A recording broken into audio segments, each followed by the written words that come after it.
is up, Dynasty Leaguers? Welcome into the second episode of Versus, the DLF TV show where I grab two guests and they debate on two separate players, normally around the same ADP or rookie ADP or whatever. So today, I think is a pretty special episode. We have two rookie running backs here, guys who've basically swapped places almost from February till after the draft. We have former Georgia Bulldogs running back and new Detroit Lions running back Deandre Swift versus former LSU Tigers running back and new Kansas City Chiefs running back Clyde Edwards-Helaire. I feel like a lot of you guys out there are like, well, this is pretty easy. It's Clyde Edwards-Helaire over Deandre Swift, given all that stuff. I don't want to get into either one of you two guys' arguments, but I think it's going to be a really good episode, and I think a lot of you guys are going to take a lot of stuff away from this and maybe think, even if you still think it's Clyde over Swift or Swift over Clyde right now before watching this video, you might come away thinking it's a lot closer or maybe a lot farther away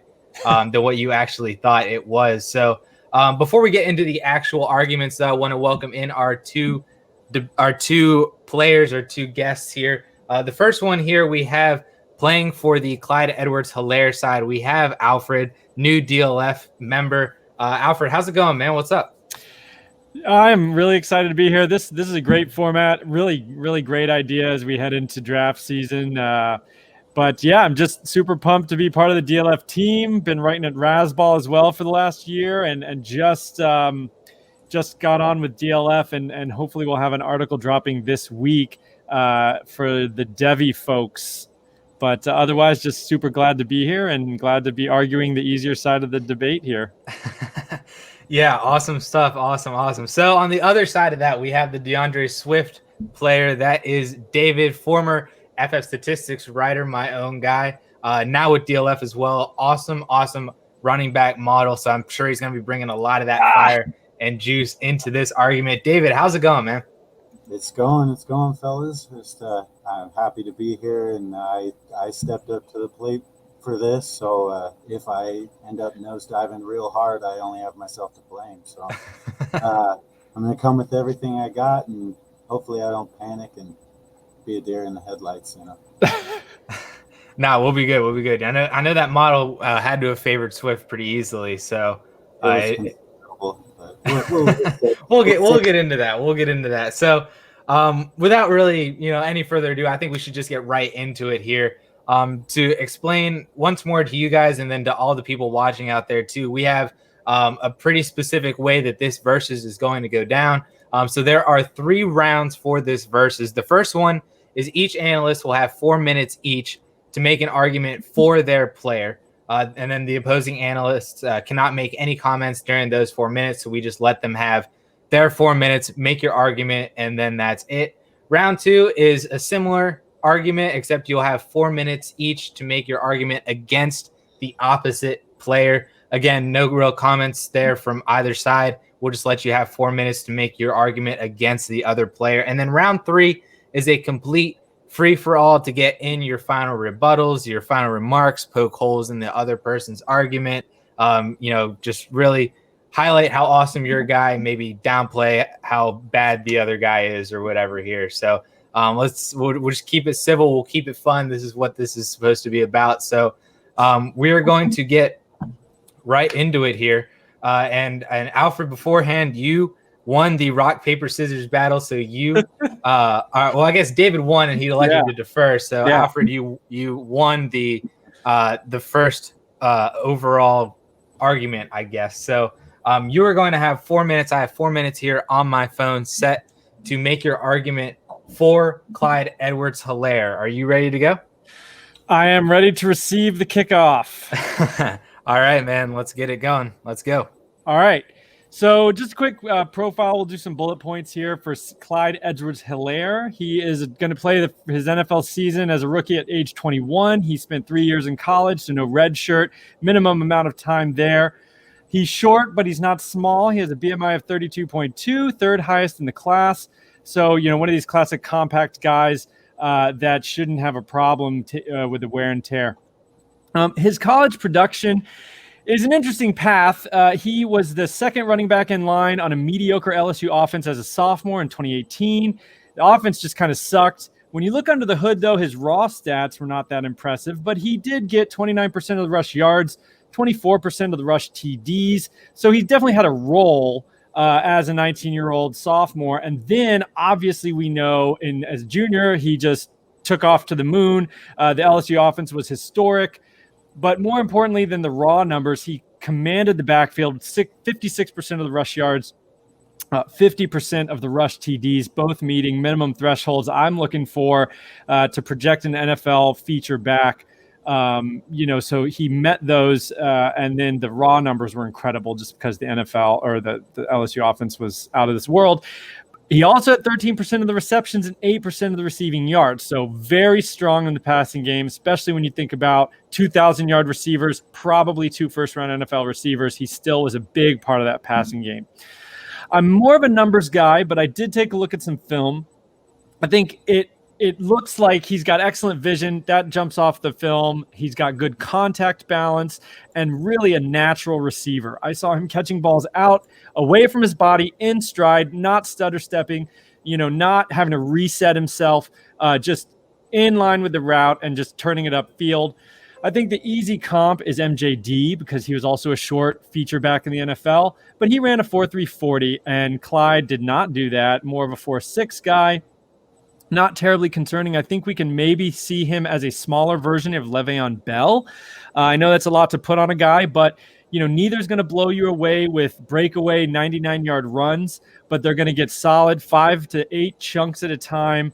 And both going to, obviously we know Bell was a great receiver, but Clyde's going to be a great receiver, I think, out of the backfield and in the slot even. Now we've got the pot of gold at the end of the rainbow, which is his NFL draft position. He was taken in the first round by the world champion Kansas City Chiefs, best offense in the NFL, best quarterback in the NFL, and probably the best head coach for a running back when it comes to fantasy. Reid's history, the RB1 going back to about 2004, so it's like 2 decades of information. 15 attempts per game, not that impressive, but 5.7 targets per game and 4 receptions per game. So we're looking at about 19 touches a game, but a lot of those are receptions. Clyde may never get 20 carries a game like your Jonathan Taylor or something like that, but he'll see plenty of targets, and we know that targets are worth about 3 times as many PPR points as carries. So it's totally fine with me. He's getting a lot of his use through the passing game. And then in closing, I've heard the argument that Clyde succeeded in his junior year at LSU because the offense was so good. They couldn't focus on Clyde. They were worried about Burrow and the receivers. Well, guess what? He just got drafted to the NFL version of that offense. You can't focus on Clyde. He's going to be an afterthought when you're thinking of all the other weapons they have. So it's the same exact situation. And then, I know they're only a couple picks apart, but Clyde will get that 5th-year option. So when you're thinking of Dynasty, you've got 5 years on the KFC offense. They're going to extend Mahomes. You've got the situation for 5 years. That's 1 extra year. So I think the future is bright for CEH in Kansas City. Nice. I could tell that you rehearsed that time there, didn't you? It's like a school project. I had to get it all in 4 minutes, man. I didn't want to get cut off. We got plenty of time for round 3 to keep talking and stuff like that too. I just want to keep it nice and short, but also hit a lot of the major bullet points as well too. So I think that was a fantastic argument for Clyde Edwards-Helaire. So David, before you have the opportunity to rebuke anything that Alfred was talking about, why don't you break down? We'll give you 4 minutes here to talk about how awesome Deandre Swift is. Are you ready to go? Ready to go. All right, man, let's do it. All right, Deandre Swift coming out of Georgia, just starting off with the model, like you said. Hopefully people have seen it, or they might not know what I'm talking about. Players that are graded along the same lines as Deandre Swift in the model, there aren't very many of them. It's Reggie Bush, Saquon Barkley, Ezekiel Elliott, Dalvin Cook, Trent Richardson, Christian McCaffrey, and these are overall performances in college. That's how the model kind of works.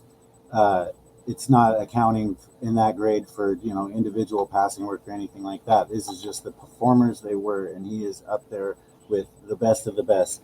When you look at the touches per game for players graded in this range, it's 14.05. It doesn't seem like a lot, but always consider the The model's not perfect. There are players that fail, get injured, everything like that. So that's taking into account guys that may not have even played 5 NFL games in their career. 4.84 yards per touch. Again, same thing, but when I get back to my other argument, you'll kind of see where I'm going with some of this.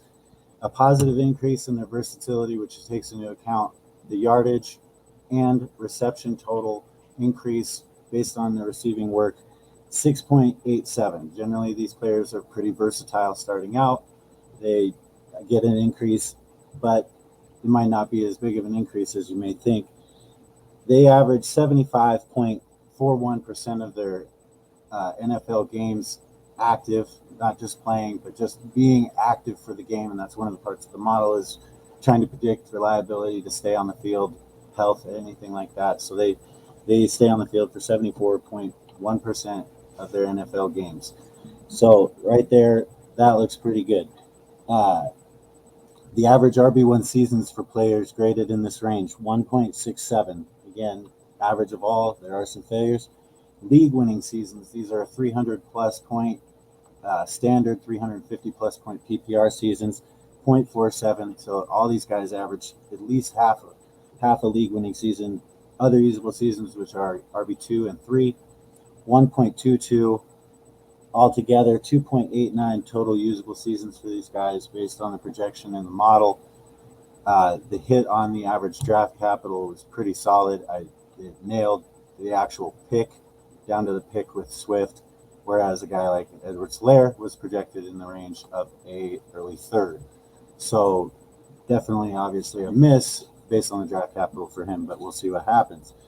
As far as Swift as a player, extremely versatile player, extremely efficient production in college. And people might say, he played also with a great team, great offensive line. The offensive line ranks for Georgia 26th. These are based off Football Outsiders. 26th in line yards, 6th in standard line yards. Sounds pretty good, but again, I'll get to the rest of this. Passing down yards, which are, longer yardage to go, 117th. Opportunity rate, 14th.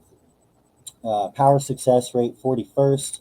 And the one thing they are actually better in, stuff rate, 36th. Again, with these, there's also the sack rates, which I know these are offensive line stats, but the running back is often back there. And yeah, you may not say the running back in KC is going to block all that much, and that may be true. But just to know the stability, just based on the 90% execution rate from Graham Barfield's yards created article that he wrote this year, Swift was by far the best pass blocker in the class that he created. The Georgia O-line was a better pass blocking O-line, but you can consider he might have been part of that as well. Man, that was a fast 4 minutes. I'll tell you what. That seems so much faster than Alfred. I'll have to save a lot for the free for all. That's all right. That's all right. There's a lot more that you can get into. He's gonna pummel me in the free for all. That's awesome, though. We can talk for however long we want to in round 3. I'll just let you guys go, and we can see how much we can get out of that. I think that'll be the beefiest part of this section. But for right now, we'll move into round 2. This is the 4 minutes for the argument against the opposite player. So to come back to you, Alfred, you'll be making your argument against Deandre Swift. So 4 minutes here. Are you ready to go? Yeah, let's do it. All right, let's go for it. All right, I kind of did this the same way, just to put him on level playing field. So again, Swift, same age. He spent 3 years in college. He's going to be 21 his rookie season. His BMI actually 32, right neck and neck with Clyde. So as a player, some of those things are very similar. Swift, unlike Clyde, Swift was always on everyone's radar. As a true sophomore, he looked really nice, really excelled in the passing game. He had 13% of the receptions, 9% of the receiving yards, 9% of the receiving TDs on Georgia, which was pretty awesome for a true sophomore. And split time with UDFA Elijah Holyfield. But a lot of people thought Holyfield was actually kind of good. So that's fine. But then as a junior, he failed to take any kind of bell cow role seeding work to future UDFA Brian Harrion. So now we've got 2 UDFAs where he's sharing time in the backfield with. I think this in his junior year was a bit of a shock to a lot of college football followers because he does look so good. But the facts are he had 46% of the rushing yards in his best year. He had 33% of the rushing touchdowns in his best year. 9% of the receptions and 9% of the receiving yards. So that kind of went down in his junior year as well. Not great, and we'll probably talk a little bit about more of that in the free for all. But didn't command the backfield, which I want to see a guy really take that. As a looking at his film, really impressed. I'll go ahead and throw this. I was impressed with his shiftiness, stutter step. He's deadly in space, one-on-one matchups, totally dangerous. That's his best feature. But not a ton of contact balance. He seemed to go down a little easier than I would like to see. Get swallowed in traffic. I know he ran a 4.4, but the speed, like just the second gear, like a Jonathan Taylor, just go 90 plus yards, didn't quite seem to be there. And he can catch, no doubt, but he just, maybe it was Fromm, instead of Burrow, but he just didn't seem as seamless after the catch as Clyde Edwards-Helaire did. So that wasn't quite as smooth. Now we get to his landing spot, Detroit. So we got Bevel there, who spent a lot of time in Seattle. He usually does have a bell cow running back. Should Swift rise to be the feature back?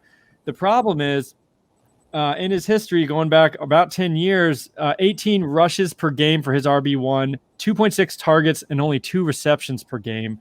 Half as many as you might see in the KC offense. Still about 20 touches per game, but proportionally less valuable, in my opinion, because so few targets.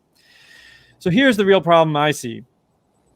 Swift's best thing is out in space, getting the receiving, but his OC at the moment doesn't historically use running backs that way. For fantasy, I think this is a major problem because he's a player who never dominated the rushing share, and now you're looking at a team that's not going to use him great in the passing game. I don't know. That's a big problem to me, trying to project what he's going to do in this offense. So he's a good back. I think he's got a suboptimal situation. In the ideal context, I think he could be like Alvin Kamara. I mean, I do think he's a good back. I'm not going to sit here and say he sucks, but I'm concerned his coaching staff may not use him the best way. And then, of course, that situation can change. And this is a dynasty conversation, so certainly the coaching staffs can change. But right now, that's what we have is Patricia and Bevel in Detroit versus Reid, Mahomes, etc. in KC for at least 5 years. So give me CEH. I concede the rest of my time. you only had 7 seconds left, so that was good. Awesome.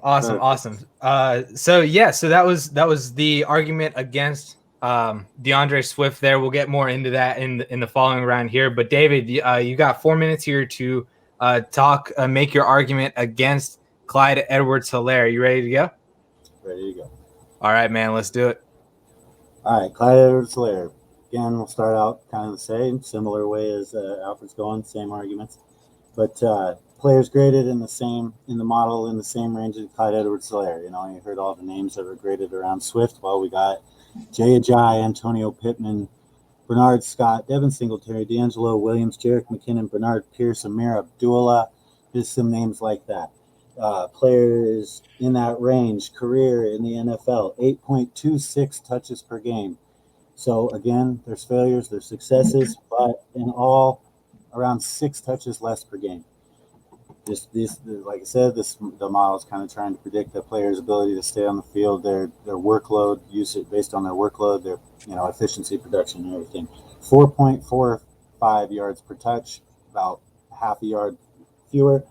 They get a 10.08% increase, and that sounds like that'll be great.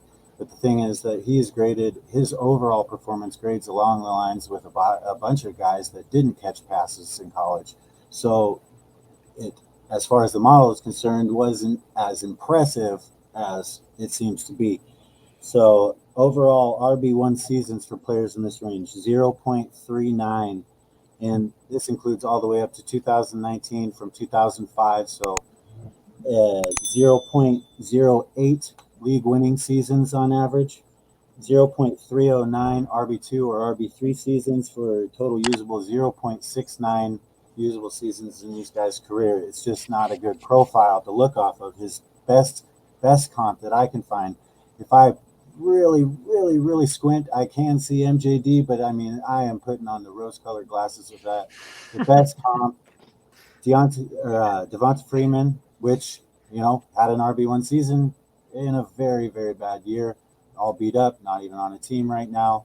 His low-range comp was Jaquiz Rogers.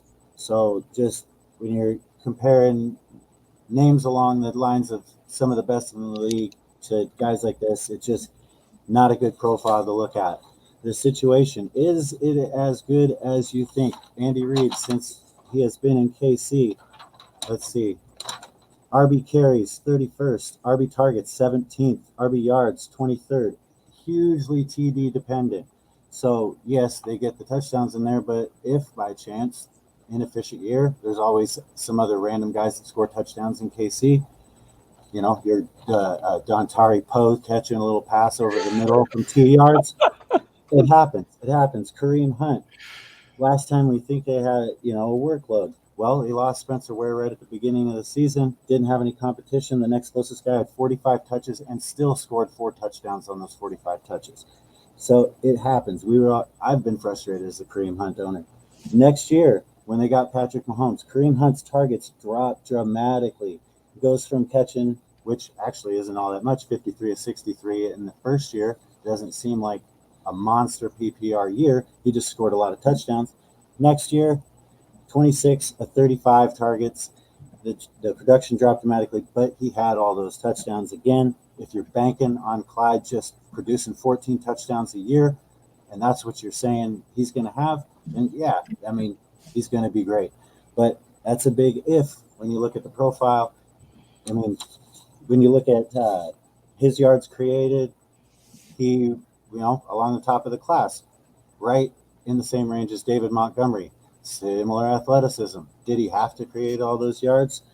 Their offensive line was, I've heard the argument. Swift had a great offensive line. Clyde Edwards-Helaire had one of the best, in college football last year. And I had a lot of numbers that I was about to rattle off. But just know they're all better than Georgia. All righty.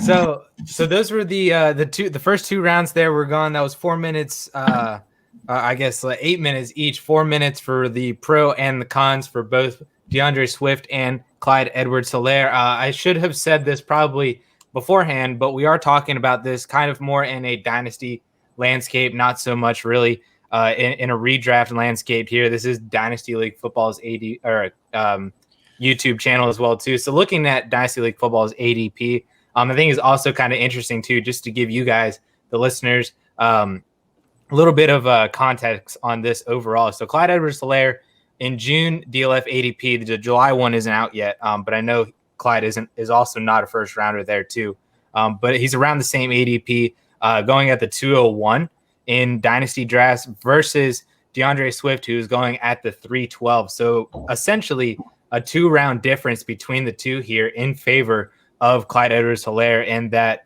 significantly better landing spot in a lot of people's minds here. So I think that round 3 is going to be pretty beefy here. I think this is going to be a really interesting free-for-all. I'll interject as I kind of see fit, and maybe to add context or add additional supporting stats to both sides here, because I just think it's kind of fun, and I like to do my little numbers analysis stuff here as well. But David, I feel like you left a lot of meat on the bone here, so I'm gonna let you kick off the free for all. Alfred, you can comment and interject whenever here. This there's nothing holding you back. But David, are we raising hands? How are we gonna do this? Calling on us like in school? I mean, really, like Michelle and Drake just kind of went at it. So, okay.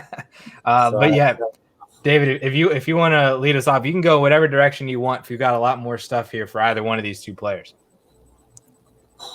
All righty. Let's do it. All right. So you wanted to talk a little bit of film. I talked to a few film guys, Alfred. Your man, Ray GQ. Just talking to some questions that built into my argument here. My question, who's better in pass pro? Swift, CH is horrible in pass pro. Maybe he doesn't block that much, but that one time he gets Mahomes killed may sit him for the rest of the game. Jared Wackerly, somebody who you know very well, Addison, and a lot of people. What's the argument that you could really make for him? He said, landing spot, the only argument I can make for him as a player. That's a film guide. Angelo, FF. Clyde has a safer floor based on the receiving. Swift has the much higher ceiling. And just through the model, based on the ceiling, I have a chance for success metric that is their percentage compared to successful running backs in the model, 294 guys in there. Swift sitting at a 69+%. Clyde Edwards-Helaire right about a 50%. Some context on that metric is 50% is right about your average successful running back. Clyde Edwards-Helaire, average successful running back based on his college performance. Deandre Swift, 19+% better than the average successful running back, and there's only, I believe, 6 guys higher in the model. Jonathan Taylor, 98. Oh my gosh. I mean, he's my 101.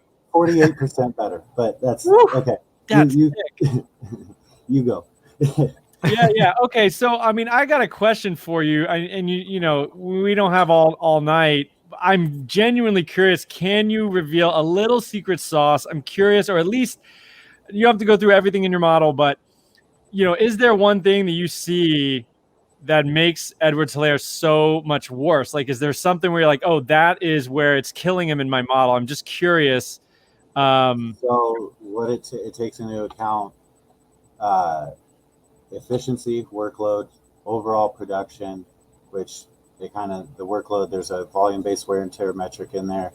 My efficiency metric is distance traveled, which I'm familiar with that. Yeah, Swift is at a 0.203, I believe, and Edwards-Helaire is at a 0.158, which is not bad, but not nearly as good. Your average, like Melvin Gordon in college, had a 0.28 in there, so he was by far above Swift on the efficiency. It also takes into account like the versatility in which they gain those yards. It takes into account the overall production, takes both of those, puts them into a formula with size, speed, health, competition, and age.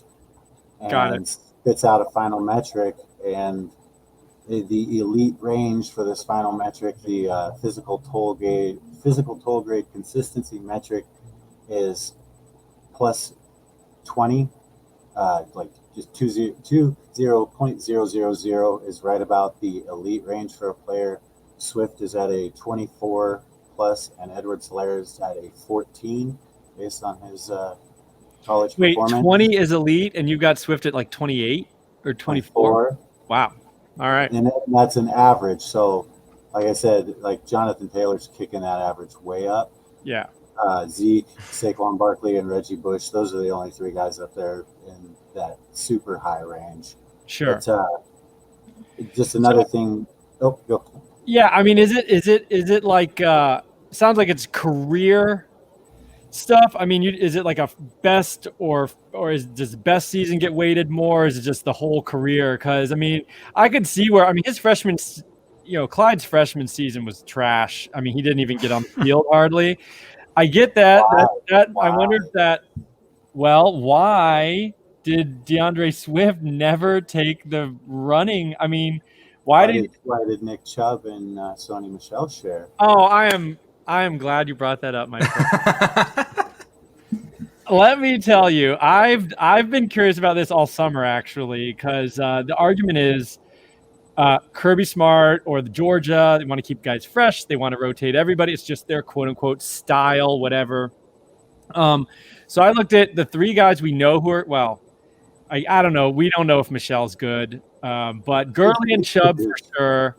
I think Michel should be good. Maybe it's just injury, but looking at those 3 guys coming from Georgia and their best.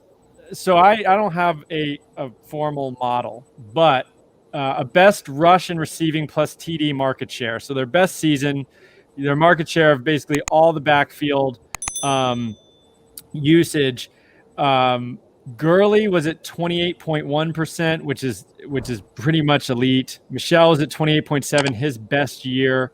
Chubb was at 25%, his best year. Swift never got there. He did cross a threshold at 23.8. I think I want to see it around 21, 22. So he crossed the threshold, but still less than everybody else in that cohort of good Georgia backs who split time. He still didn't have the same market share. And I mean, in my opinion, less competition. You've got Chubb and Michelle trading off. That's one thing.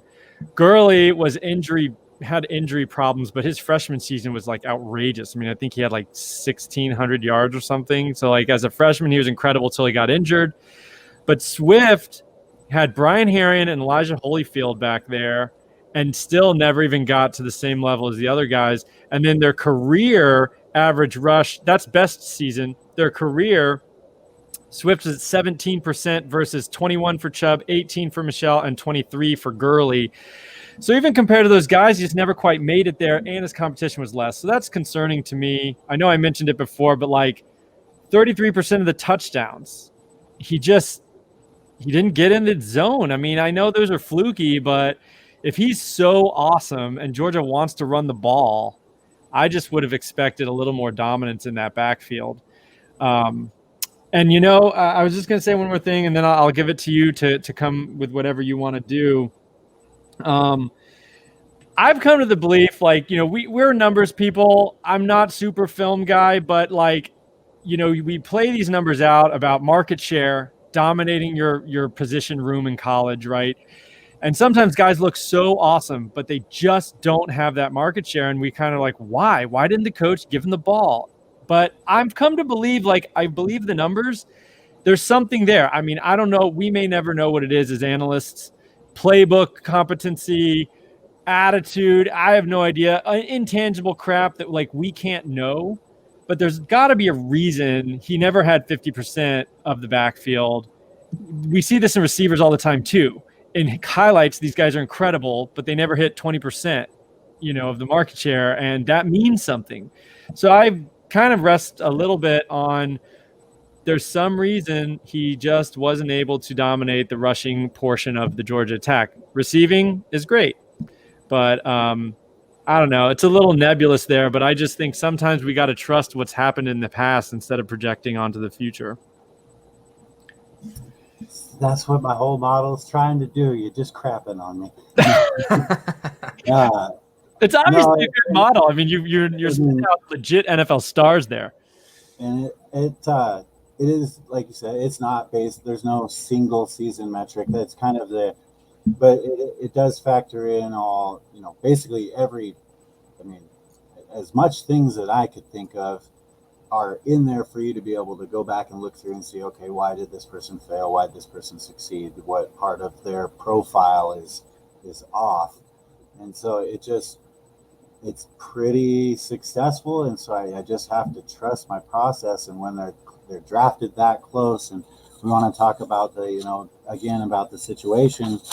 I mean, just with Matt Stafford, last year, 404 rush attempts, 112 receptions on 140 targets. And yeah, a lot of that was Theo Riddick, but still plenty of volume. We know he's a great receiver. He's smooth. He might not be as versatile, going out there and running, the greater part of the route tree and stuff like they might have Clyde do, but just projects as a better ability to handle a workload based on his performance. And even just last year, 407 touches, 73 receptions on 95 targets, really not that much lower than KC when you consider the drop in the rushing volume and for their addition and 15 targets increase last year to their running backs were, a 29 rushing attempt decrease. And obviously last year was a little different, guys getting hurt and stuff like that, but they're spreading it over six running backs. I mean, you had a fullback score a touchdown on a reception, that's an opportunity. People are going to be begging for Clyde to get the ball, and it just happened. The upside obviously is going to be there for that offense long term, but I don't think we're going to see, everybody talks about the receptions. I don't think we're going to see an increase in so much that we're not going to see an increase for Matt Stafford. So that reception should stay pretty steady. The rushing workload should stay pretty steady. We could see Patrick Mahomes throw 600 plus times in the next couple of years, which would greatly, reduce the actual running workload. And we want those receptions, but as a person who loves running backs, I want the guarantee of a workload, and so maybe 15 touches a game is good for you, but if he projects out like the players that he comps to in the model, he's not going to be playing very many seasons if he, is getting that workload like Devonta Freeman was. And obviously you can't predict injury, can't do it. But the numbers are, at least they're there. If people want to go look at them, it's on my pinned tweet. You can go look up each player and just see how each of their profiles project out, and it's miles apart. So I did hear D'Angelo Williams in there, so that's not too bad. No, and like I said, the model is so also just I'll throw myself out there. Adrian Peterson is in that same range too, but Adrian Peterson was not overly efficient like a bunch of guys today. He was not versatile. And you can compare him. Me and Addison have had this conversation. Compare him to Derrick Henry. They, similar looking profiles. Henry more efficient on his receptions, more efficient on his rushing work. He graded out much better in the model, and the model's the numbers are also in there for the change from 2005 to 2010, 10 to 14, 14 to 19. You can see how what the NFL is looking for by round has kind of changed, where, A.J. Dillon, his closest comps were first rounders in 2005. In my projections, I had him with a first round ceiling, and people were laughing, and he goes in the second, and I was like, what? Yeah. So, I loved seeing that one. So I got to trust my process kind of. It's so far so good. So I can definitely miss on him. He could be great. And I've never once said Clyde's going to be bad. Never. No, and I'm not even saying Swift's going to be bad at all. But we have to take sides here because Addison told us to. Just so people know, overall as a class, this class projected slightly better than 2017, and that's the GOAT class. So we know overperformed. We know they've obviously overperformed expectation, but just there's a lot of good backs in this class that are good producers that can produce for a while. Yeah, I think it's a once in a blue moon class for sure on running backs. I did think it was interesting. You said that your model had him as a third round grade, and I get it. I also get why Jillen was a potential first round grade. Thanks for explaining that too. But maybe it's that I don't have a model myself. Maybe it's that I am just giving it up to the NFL decision makers a little bit. But they had him obviously as a first round grade, and they're going to use him. That means a lot. I know you agree, but the fact that they did take him as the first running back off the board, they did take him in the first round, and I agree. I get it's 3 choices different or 4, whatever it is with Real quick, Swift. do you think it was a smart pick? Okay, if we want to get honest here, I wasn't high on Clyde Edwards-Helaire myself. I actually agree with you. I thought, especially after his combine, he was going to be third, maybe beyond draft choice. So that dropped him down for me. But at the end of the day, he now is a first round draft choice, and he did go to the KC Chiefs, and that matters. Context absolutely matters. I don't think that anybody would disagree with that. And I don't really just want to pound draft landing spot, because that's the obvious answer. And I'm trying to broaden my mind here. But I was surprised. I was definitely surprised he was the first off the board, and surprised he was a first rounder. But now here we are. And that's going to play into what I think about him going forward.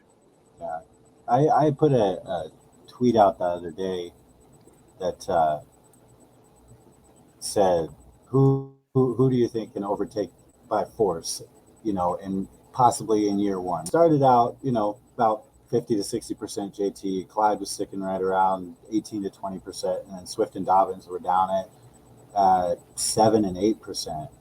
It slowly started kicking up, and Swift ended up in the end of the vote. I think it was like 20 to 18%. I think they can overtake. Well, you got some probably people assuming there's still people that like to bring up, Damian Williams' lack of draft capital. This far into his career, I just think the guy who just ate up the 49ers in the Super Bowl, as opposed to a guy who has been hurt 2 years in a row, was hurt back in, has just a history of it. One's going to hold out a little bit longer. One's got a little more faith from the coaching staff, even though they were both taken very high. It just, with the ceiling, the gap I have on them as a player, obviously the upside in that offense is great. But why can't it get better with a better running back in Detroit? I mean, with Stafford back there was more touchdowns scored last year than there was this year. Stafford missed half the year. Half the running back touchdowns this year were scored with Stafford on the field. So just having him back will help all the more. We saw the more, 140 RB targets last year with Stafford. I mean, it's not as bad as everybody wants to make it out to be. You just need those TDs, which obviously are key, but maybe that better, running back can get in there and do more work than Carry On has done. Because I have them graded considerably different. Carry On's much closer down in Clyde's range than the other way around. And, I mean, I don't think Carry On. And I think for the purposes of us here, I mean, we're assuming maybe split year one and overtaking by year two anyway. So I just think the soil in KC is going to be more fertile for the foreseeable future. I have basically, if you rely on the same exact amount of use in the KC offense, I think it was Scott Barrett who put some point values to touches or like rushes and point value to like targets over a period of time. Rushes was 0.58 points and a target was 1.59. It's almost 3x. So if you convert the touches into, kind of those points, the KC RB1 is sitting at a baseline of 17.8 points. The running back in a Bevel system, 18 rushes, 2.6 targets, comes out to only 14.5 points at baseline. So I just think that's a huge deal to me. I know you mentioned they seem to throw to Riddick last year. Maybe that gets converted. Maybe Bevel has learned his lesson and is kind of incorporating a new thinking. But those are big ifs. I mean, I'm not trying to project what I want to happen. I'm just trying to say this is what we have to go on. So, that's something to me that is a big deal. Without just saying KC, but there's real numbers to back that up. And I don't know how Detroit is going to use Swift. That was a weird pick to me, to be totally honest. I mean, didn't he go before JT? Like, JT would have seemed to make tons more sense. I don't know who made that call. It seems like the coaching staff, that would have been a weird coaching staff. Their coaching staff doesn't have the greatest track record, but they did not let their quarterback make the pick. So, I mean, they're very, very young quarterback. I don't know. Yeah, and a text message, right? Yeah. So let me a quick question for you guys. To me, there's an argument if the positions were switched. Deandre Swift goes first round to KC. Clyde Edwards-Helaire goes second round to Detroit. Is there any case at all to make for Clyde? I mean, I'll concede that, So dude. I will concede that. No. we're basing everything on landing spot. Everything is basing on landing spot. Everything. Well, it's There's true, got to but be some player taken into account as well. yeah, and honestly, Swift for me didn't grade out too great either. I mean, both these backs, to be honest, I was fairly down on compared to consensus even pre-draft. And Swift, it was the same stuff for me. I mean, just not being a workhorse running back in college is concerning to me. So, despite the flash and he looks real good at some of these cuts he makes in the open field and things like that, but when I take a step back, big picture, I didn't love him either. So, but yeah, I mean, I agree with you. Honestly, anybody to KC, it's going to be tough. I agree. I mean, it's just the facts. Like that's part of the game, and it's hard to argue that. It's just to the workload. They both actually in the model, just based on their whole career, averaged very similar touches per game.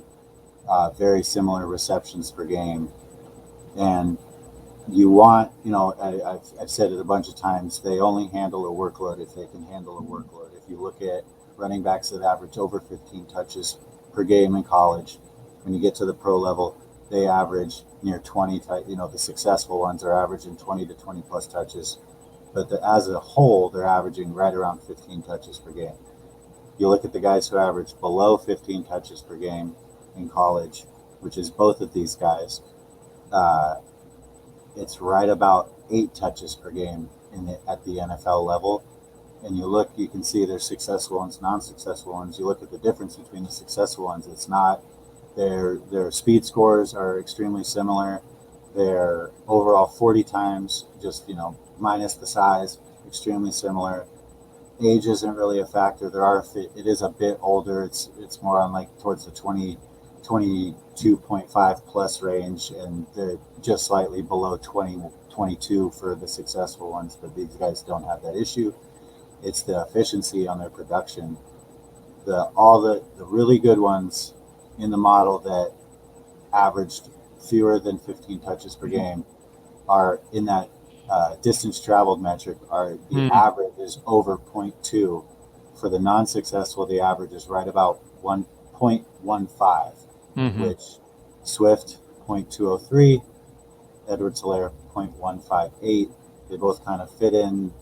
It's just it's a hard thing for me if I'm going to trust this thing that I worked my butt off on. I gotta trust it. So at least for now, I mean, I'll eat my words if he comes out and they hand him 250 to 300 touches like people are begging for. I don't see it.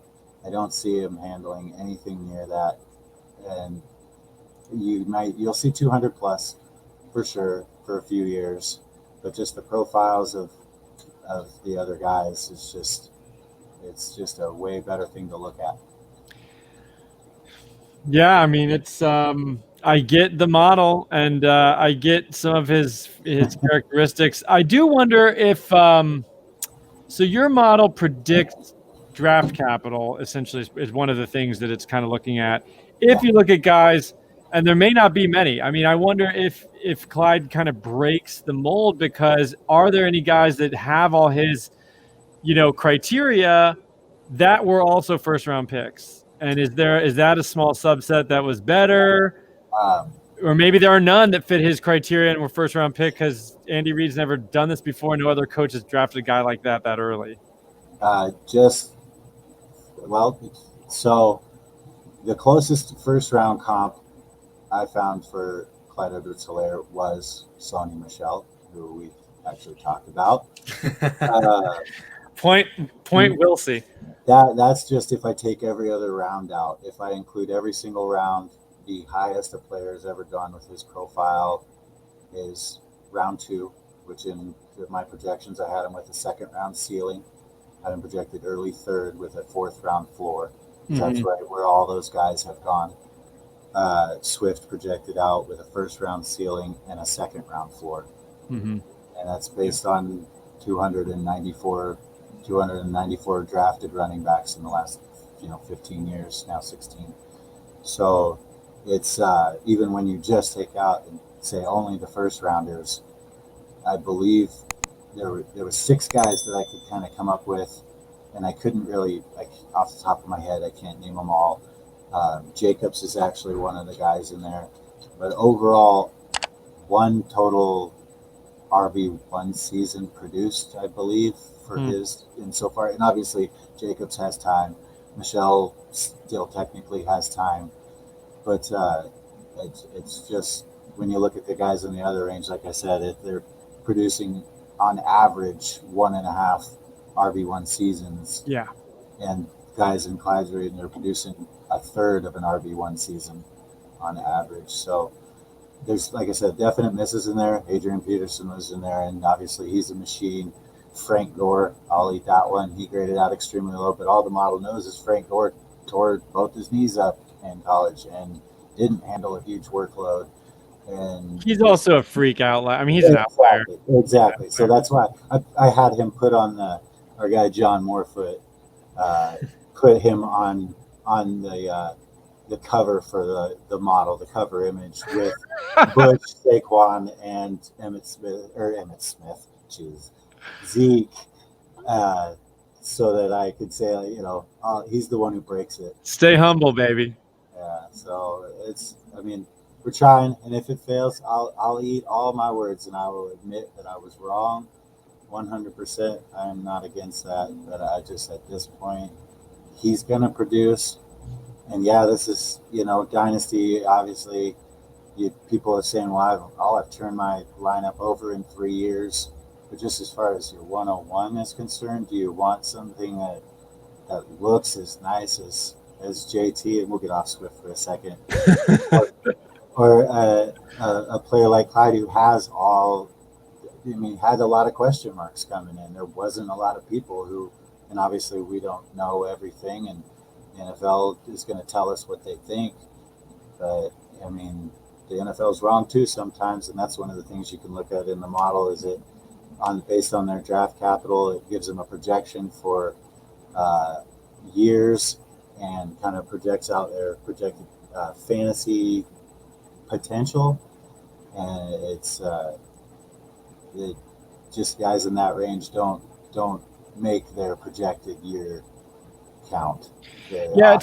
It seems like you've kind of harped on that a decent amount. It seems like one big problem with CEH is that the model says he's just not going to last long, whether I guess it's injury or falling out of favor or production. It seems like his profile, it's kind of even if it burns bright for a minute, it just kind of goes away, which is interesting. I mean, that's a really interesting factor that your model tells you.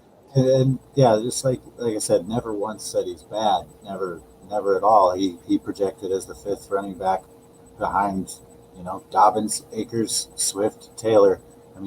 Nothing to say is bad about that, but it's just his projection that also takes into account, like I said, the changes from year to year, and actually athleticism is being taken less as a premium now. If you look at the numbers, the overall speed score for round 1 through 3 backs has dropped. Their athleticism has become slightly less important, but it also still is very important. So when you get those guys that were very efficient, very versatile, very productive players, and they add that athleticism, it makes for a much better profile projecting out their future. Well said. So I think just to kind of put in my little input here before we close this one out, I think this is a very interesting discussion that we're having here because, David, you wanted to do Clyde versus JT, which I said wasn't spicy enough. So I'm glad that I think the Swift versus Clyde is a much spicier argument, but it's one I think we need to be talking about because like I said, the 2-round difference in ADP and June ADP from DLF is such a high difference. And I think it needs to be significantly closer because we all just admitted here, if you swap the two landing spots, there is literally zero case for Clyde Edwards-Helaire. And the only case right now for Clyde over Swift with their current situations is landing spot. And I mean, while you guys were talking, I was just looking up, I was looking at previous fantasy finishes for, we look at like Brian Westbrook, who's like everybody's saying, well, Clyde's just the next Brian Westbrook for Andy Reid, right? 3 years to get that volume.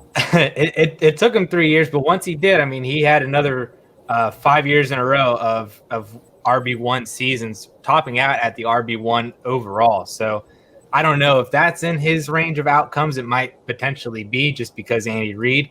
You look at Kareem Hunt, who also had 2 straight RB1 seasons as well too, before we know what happened there.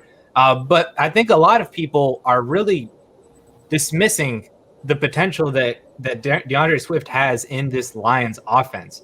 I mean, everybody wants to say, well, they haven't had 1,000-yard rushers since 2013, which, by the way, was Reggie Bush, who, David, your model. Yeah, his model liked him. It loves him.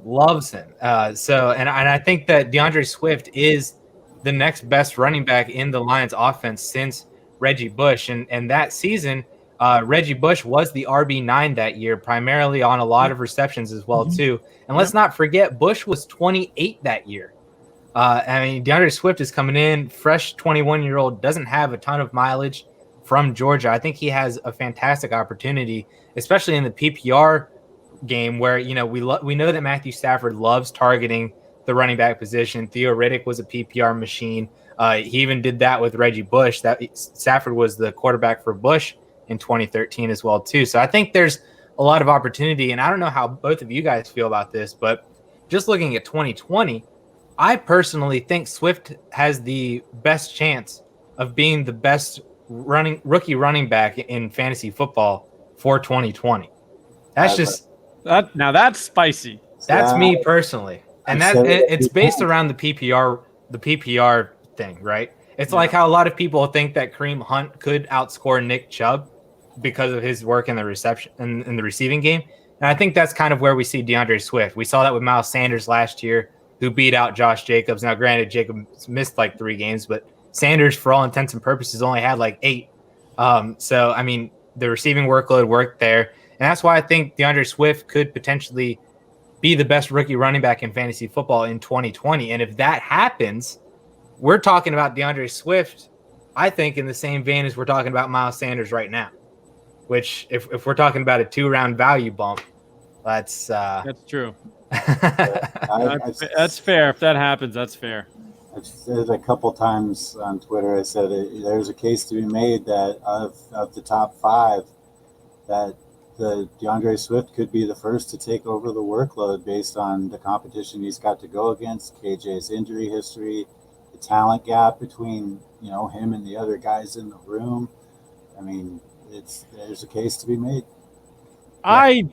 I mean, I think all of us love JT, so this isn't going to be a shock. And it's chalk as hell, but I mean, I think I just think Marlon Mack is a jag a little bit, and I think he has a great chance to just run away, and Mack gets like 5 carries a game, spelling him. But I will not argue with that. I think for as bad as you think Mack is, I think Carry-On's even worse.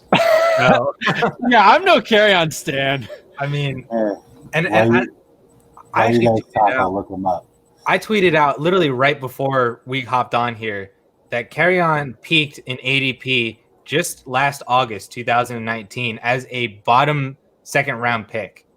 And again, Swift is going at the end of the 3rd and probably in the 4th in some of them. Like if you look at the DLF mocks, he's going in the 4th round in a few of these as well too. That's where his average is at the end of the 3rd.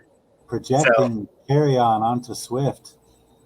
I'm just saying I agree with you. Right. People are projecting last year's Carry-On. Oh yeah. But now, let's not. Man, that's kind of a shocking. I mean, yeah, I didn't know to go backwards in ADP and look at that, but man, Carry-On was like a people loved Carry-On player. Loved Carry-On. Yeah, my buddy at Rasval Donkey Teeth, he had him as like RB8 in Dynasty before the draft, as recently as like January, and he got slaughtered for it, obviously. And then the draft happened, and it was just like, oh boy, just Man, hide. He got to carry on Fathead just to roll with it, just to lean in. man. So I agree with you wholeheartedly, Addison. Carry on Johnson grades out with a D+ grade for me and a 37.25 chance for success. So he was about 12 to 13% below the average successful producer. Marlon Mack actually grades out as a B+ with a 64.38% chance of success, considerably better. But JT is, I mean, he's just a million miles away. It's Mac's a weird on the moon. Yeah, Mac's a weird one because, and we're totally getting off script now, but Mac, like, he was used in the receiving game at USF in college, right? And then like in the pros, they just haven't done it. I mean, I can't explain stuff like that when that just guys just aren't used in how we've seen them used, and it's just weird. Yeah, no, it's that. So I mean, his grade was probably better because he looked more versatile in his profile and just hasn't panned out. I think he actually has seen. See real quick. I think he's actually seen an increase in his versatility, though. There's only, out of the 294 guys, there's like 175 that have played in over 20 pro games, and only 17 of those guys have actually seen a decrease in their receiving work. Well, it doesn't take much for Mac to increase from like 12 receptions his rookie year to like 15 to 20 or something like that. Just me from college. He's like pretty much 0.78. So he's pretty much even with what he did in college, actually. Okay. Wow. As a seems relatively less, but total. I mean, it's kind of it's a percentage thing, so it's right. He might be, it's his percentage based on his workload. Mm-hmm. So he could have, a total of less, but just the way he's being used. Sure, got it. Yeah. Interesting. Now I have to remember that whenever people say that he doesn't get used in the receiving game. Hey, we all learned something. David's model is second to none. That thing is a beast. It's insane, and if you want to go check it out yourself, it's on his pinned tweet. So just go to @WilsonAder on Twitter, and it's his pinned tweet, and it's all right there. It's fantastic stuff, and it's not the model is really good. But I mean, David, I worked with you. Well, I mean, you did all of it, but like you included me in the process at least. You have for as good as it has in projecting a lot of the running backs and stuff, because you have a bunch of top names at the top of your list in the model. You're looking at Jonathan Taylor, obviously, just exceeds everything. Reggie Bush, Saquon, Zeke, and McCaffrey, Dalvin Cook are all up there. Marshawn Lynch. And then, you still have the other names too. Like you have Trent Richardson there. You have Leonard James. Royce Freeman is there too. DeAndre Swift cracks that. Darrell Henderson's there. So, I mean, he still is yet to be seen. JK is there. ETN is also up there as well too. Really wish he would have came out. But, for all you guys out there, ETN is grading very nicely in David's model right now. So that should be exciting for the 2021 class. But, I mean, it's a fantastic model. I think this is a great way to end this up. So, David, why don't you, we've been talking about your model, but why don't you just tell the people out there where they can find you, what work you're working on right now, anything else that's coming maybe to the model as the kind of RB guru here. What's going on with you? Just at Wilsonator on Twitter or over at DLF, as you mentioned, where we all can be found.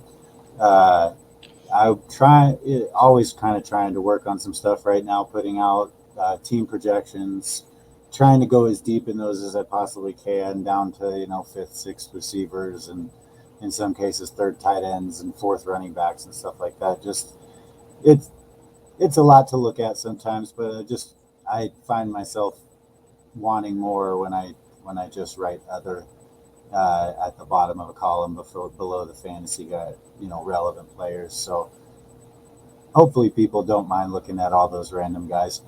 But working on those, I'll be doing some articles over at DLF. I'm going to actually start working on an NFC West article based on those projections and just some outliers or some people that could surprise.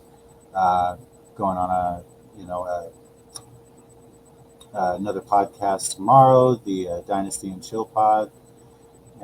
Be talking about projections again, as far as ways can they be used as for buying opportunities and everything like that, and a whole bunch of other stuff. And then the next thing I'm trying to do is find a way to weight freshman seasons with all the other guys that are in the model to help in predicting which freshmen could explode, or which ones could come out of nowhere, or which ones possibly might fail. So lots of stuff. Busy Awesome. guy. Yeah, your projections have been awesome, but like they are just coming out. It's like drinking out of a fire hose. I mean, they're just pumping every single day. That's awesome. 32 and 32. Yeah. I fell a little bit behind, but I have a couple weekends that I can hopefully squeeze like 3 to 4 in. And Nice. get back in that 32-day range. But yeah, just putting in 8 to 10 at work, and I came home a couple times and passed out on the couch, just dog tired from 100-degree weather. So I fell a little bit behind, but I got the weekend now to cool off and try and get a little bit more on track with those. Nice. Sweet. Go ahead. Go ahead. So I'm brand spanking newbie at DLF. I will have my first article dropping. I think it's scheduled for midweek next week. Speaking of freshmen, it'll be on Keaton Slovis, freshman QB from USC. Very promising campaign, so check that out. I love Devy, so I'm kind of very interested in getting more into like Devy writing and looking at collegiate prospects even before their rookie season. And then also writing at Rasball, probably going to focus more on redraft stuff over there, and then Dynasty Devy stuff at DLF. But I'm getting busier as I've now added a second site to write for, but it is so fun. I love it. And also trying to provide some good content out on the Twitters as well. So constantly working like David and trying to get better and learning as we go. Thanks for having me on. This was a blast. Really fun to prepare for. And I actually like CH a little more than I did before, so that's good too. Awesome. So thank you guys, Alfred and David. Thank you so much for hopping on and wanting to do Swift versus Clyde Edwards-Helaire. To all the people out there watching and listening, hopefully you took something away from this. Maybe if you were, Clyde over Swift, maybe you're a little closer on that now, or Swift over CEH, maybe you're closer, or maybe even farther. I don't know.